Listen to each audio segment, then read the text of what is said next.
السلام علیکم ورحمۃ اللہ وبرکاتہ۔ الحمدللہ رب العالمین والصلاة والسلام علی سید الانبیاء والمرسلین، اما بعد، وقال اللہ تعالی فی القرآن المجید والفرقان الحمید، اعوذ باللہ من الشیطان الرجیم، بسم اللہ الرحمن الرحیم، الا ان اولیاء اللہ لا خوف علیہم ولا هم یحزنون، صدق اللہ العلی العظیم وصدق رسولہ النبی الامین المکین الکریم، ونحن على ذلك لمن الشاهدين والشاكرين آمين والحمد لله رب العالمين۔ إن الله وملائكته يصلون على النبي يا أيها الذين آمنوا صلوا عليه وسلموا تسليما۔ اللهم صل على سيدنا ومولانا محمد وعلى آل سيدنا ومولانا محمد نور الأنوار وسر الأسرار والسيد الأبرار وبعدد قطرات الأمطار صلى الله تعالى عليه وآله وسلم۔ ولی ہے وہ جمال کبریا ہے، ولی ہے وہ جمال کبریا ہے، برہانہ بادشاہ نور خدا ہے، ولایت ہوتی ہے عکس نبوت، ولایت ہوتی ہے عکس نبوت، برہانہ بادشاہ سر ولا ہے۔ اللہ رب العزت کا بے انتہا فضل و احسان ہے کہ اللہ رب العزت نے ہم تمام کو سرکار دو عالم صلی اللہ علیہ وسلم کی امت میں پیدا فرمایا اور اولیاء کرام کے دامنوں سے وابستہ فرمایا۔ ناظرین و سامعین اکرام، آج ہم جس ولی کا تذکرہ کرنے والے ہیں وہ محبوب نگر کی بڑی ہی پائیگے کی بزرگ ہے، جن کا نام نامی ہے تاج العارفین، سراج الواصلین، برہان الکاملین، قطب محبوب نگر حضرت سید شاہ برہان محبوب سہروردی رحمۃ اللہ علیہ، المعروف حضرت برہانہ بادشاہ رحمۃ اللہ علیہ۔ آپ کی ذات بابرکت جو کہ اولاد نبی، آل نبی، اولاد علی ہیں، آل رسول ہیں، حضرت برہانہ بادشاہ رحمۃ اللہ علیہ سہروردیہ سلسلے سے آپ کی نسبت ہے۔ آپ کی ولادت مبارکہ کے بارے میں فرمایا جاتا ہے کہ 1119 ہجری میں ہونی پور میں آپ کی ولادت مبارکہ ہوئی ہے، اور آپ بڑے ہی شان والے بزرگ ہیں، محبوب نگر کے بڑے بڑے اولیاء کرام میں آپ کا شمار ہوتا ہے۔ حضرت برہانہ بادشاہ رحمۃ اللہ علیہ مجذوب شخصیت آپ گزرے ہیں، جو کہ اللہ کی بارگاہ میں بڑا ہی مقام و مرتبہ رکھنے والی شخصیت ہے۔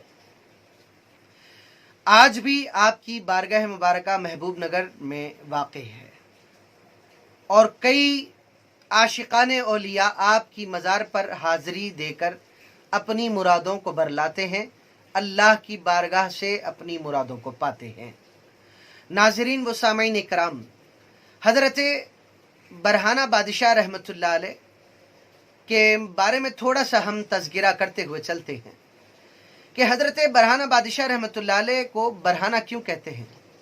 اس لیے کہ آپ اپنی شخصیت کو چھپانے کی خاطر، اپنی ولایت کے کمال کو چھپانے کی خاطر، آپ اپنی جسم پر صرف ایک تہبند باندھا کرتے تھے، اپنے سارے جسم کو برہانہ رکھتے تھے، بغیر کپڑے کے رکھتے تھے۔ اس وجہ سے آپ کو برہانہ بادشاہ کا لقب عطا ہوا۔ لیکن آپ سے کمالات اور ایسے عادات جسے کرامت کہتے ہیں وہ ظاہر ہوا کرتے تھے، جس کے بارے میں فرمایا جاتا ہے کہ اکثر آپ کے ہاتھ میں سینک ہوا کرتی جس میں انگار ہوتی، اور آپ زمین سے مٹی اٹھا کر جیسے ہی وہ سینک میں انگار میں ڈالتے، فرمایا جاتا ہے کہ گلی میں عود و لبان سے بہتر خوشبو وہاں پر پھیل جایا کرتی، اور لوگ سمجھ جاتے کہ یہاں سے حضرت برہانہ بادشاہ رحمۃ اللہ علیہ کا گزر ہو رہا ہے۔ یہ کمال آپ کے اندر موجود، اور آپ آل نبی ہے، اولاد علی ہیں، یہ آپ کے اندر پائی جاتی ہیں۔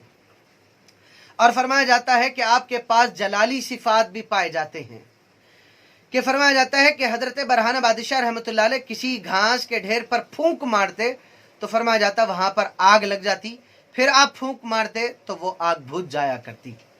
اور آپ کا معاملہ یہ تھا کہ اولیاء کرام کا، صوفیوں کا اکثر یہ رویہ ہوتا کہ وہ اپنے آپ کو مشکلات سے گزارتے اور اللہ کی بارگاہ میں درجے حاصل کرتے جاتے، درجہ بدرجہ اللہ کی بارگاہ میں حاصل کرتے ہو جاتے۔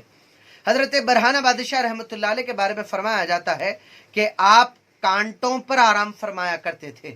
کانٹوں پر آرام فرماتے، یہ اولیاء اللہ کی صفت ہے کہ دنیا میں وہ مشکلات سے زندگی گزارنا چاہتے۔ کیوں؟ کیونکہ ان کے پاس سرکار دو عالم صلی اللہ علیہ وسلم کی حدیث مبارکہ ہے، پیش نظر ہوتی ہے کہ سرکار نے ارشاد فرمایا کہ دنیا مومن کے لیے قید خانہ ہے اور کافر کے لیے جو جنت ہے، الدنیا سجن المؤمن و جنت الکافر، کہ دنیا مومن کے لیے قید خانہ ہے، وہ مشقتیں اٹھاتا ہے قید میں. تو اسی طرح بزرگان دین اولیاء کرام زندگی میں دشواریاں اٹھاتے ہیں تاکہ بتا سکیں کہ دنیا میں جو قید میں مشکلات میں زندگی گزارتا ہے اس کو آخرت کی سکون و اطمینان وہ راحتیں اسے ملا کرتی ہے. تو یہ صفت بھی حضرت برہانہ بادشاہ رحمۃ اللہ علیہ کے پاس پائی جاتی ہے. ایک اور واقعہ میں عرض کرتا ہوا چلوں. حضرت برہانہ بادشاہ رحمۃ اللہ علیہ جب کبھی برسات کے موسم میں آپ ذکر الہی میں مشغول رہتے اور آپ کے قریب میں برسات کی جگہ پر، برسات ہونے کے مقام پر جہاں پر پانی جم جاتا اور وہاں پر بولی بھی ہوا کرتی ہے، وہاں پر مینڈک ہوتے ہیں، اور مینڈک جب آواز ٹر آواز کرتے وہ اپنی آواز نکالتے، اور حضرت قبلہ کے ذکر میں جب کبھی خلل پڑتا تو حضرت قبلہ آواز نکال کر کہتے کہ تم لوگ اپنا آواز نکالنا ذکر کرنا بند کرو تاکہ میں بھی ذکر کروں. جیسے ہی آپ یہ فرماتے، فرمایا جاتا کہ سارے مینڈک، سارے کیڑے جو آوازیں کرتے وہ خاموش بیٹھ جاتے اور حضرت پھر ذکر میں مشغول ہو جاتے. یہ شخصیت حضرت برہانہ بادشاہ رحمۃ اللہ علیہ کی ہے. آپ کا عرس مبارک فرمایا جاتا ہے 24 ذی الحجہ کی تاریخ کو ہوتا ہے. 24 ذی الحجہ کی تاریخ کو رات میں شب میں 1 بجے غسل مبارک ہوتا ہے، اور 25 ذی الحجہ کو عرس مبارک 3 روزہ چلتا ہے. 24 کو سندل مالی ہوتی ہے، 25 کو چراغاں یعنی عرس پاک منایا جاتا ہے، اور ساتھ ہی ساتھ چوتھے دن بعد فجر ختم قرآن، فاتح گل چادر پیش کی جاتی ہے اور ختم کی فاتحہ ہوتی ہے. ناظرین و سامعین اکرام، حضرت برہانہ بادشاہ رحمۃ اللہ علیہ کے وصال مبارک کا سن مبارک بتایا جاتا ہے 1191 ہجری میں آپ کا وصال مبارک ہوا. اس حساب سے 1119 ہجری میں آپ کی ولادت اور 1191 ہجری میں آپ کا وصال مبارک، اس حساب سے پتہ چلتا ہے کہ 72 سال آپ کی عمر مبارک تھی. اور اس عمر شریف میں آپ نے دین کے بڑے بڑے کام انجام دیے. آپ سے کئی لوگ واصل بحق ہوئے، آپ سے مل کر کئی لوگوں نے خدا کا پتہ لگایا. آپ عارف باللہ ہیں، لوگوں کو خدا تک پہنچانے والے تھے. جس پر نظر پڑتی آپ اس کو باکمال بنا دیتے.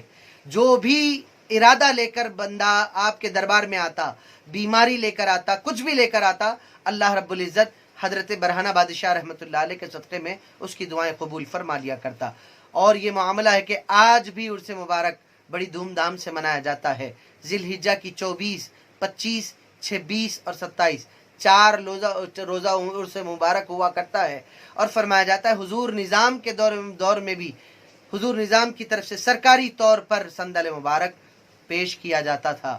اور بہت بڑا محبوب نگر میں سب سے بڑا عرس مبارک حضرت برہانہ بادشاہ رحمۃ اللہ علیہ کا ہوا کرتا.